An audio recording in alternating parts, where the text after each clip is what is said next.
অতিথি দল খালি হাতে তো আর ফেরানো যায় না, তাই একটা জয় উপহার।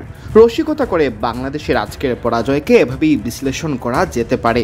তা না হলে গত 2 ম্যাচে দাপুটে ক্রিকেট খেলা বাংলাদেশের আনুষ্ঠানিকতার ম্যাচে এভাবে ভেঙে পড়ার ব্যাখ্যা কি হতে পারে? সিরিজ জিতলেও পাকিস্তানের বিপক্ষে লিটন বাহিনী চেষ্টা করতে পারেনি জয়। পাওয়ার প্লেতে 5 উইকেট হারিয়ে সিরিজের শেষ ম্যাচ হেরে গেছে বাংলাদেশ, তাও বিশাল ব্যবধানে।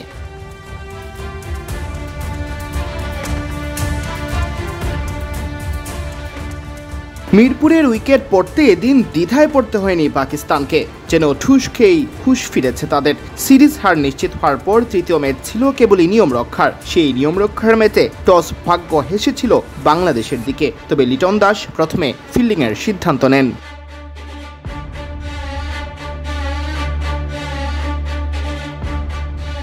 শুরু থেকেই চড়াও হয়ে খেলতে থাকে পাকিস্তান। 7 ওভার 5 বলে 82 রানের দুর্দান্ত এক ওপেনিং জুটির দেখা পায় সফরকারী দল, যার মূল অবদান ছিল সাহিবজাদা ফারহানের। 15 বলে 21 রান করে সাইম আইয়ুব বিদায় নেওয়ার খানিক পর ফারহানও ফেরেন সাজ করে, তবে 41 বল মোকাবেলায় তার নামের পাশে ছিল 63 রান।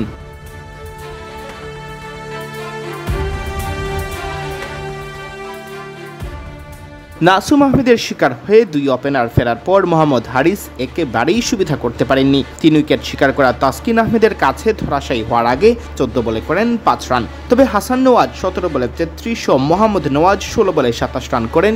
2 নওয়াজের কল্যাণে নির্ধারিত 20 ওভার শেষে 7 উইকেট হারিয়ে 178 রান দাঁড়ায় পাকিস্তানের সংগ্রহ।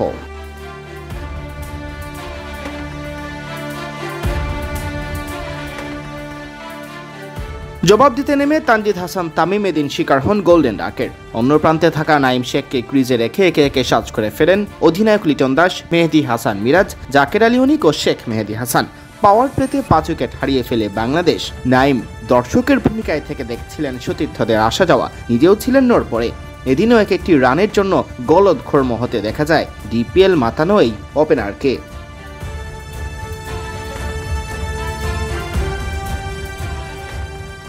নাইম শেখ শেষ পর্যন্ত 2 অঙ্কের দেখা পেলেও 10 রান করতে তাকে খেলতে হয় 17 বল।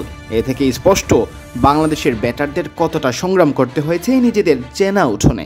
শেষ পর্যন্ত বিশাল পরাজয় নিয়েই মাঠ ছাড়ে বাংলাদেশ দল। সিয়াম চৌধুরী, বিডি ক্রিক টাইম।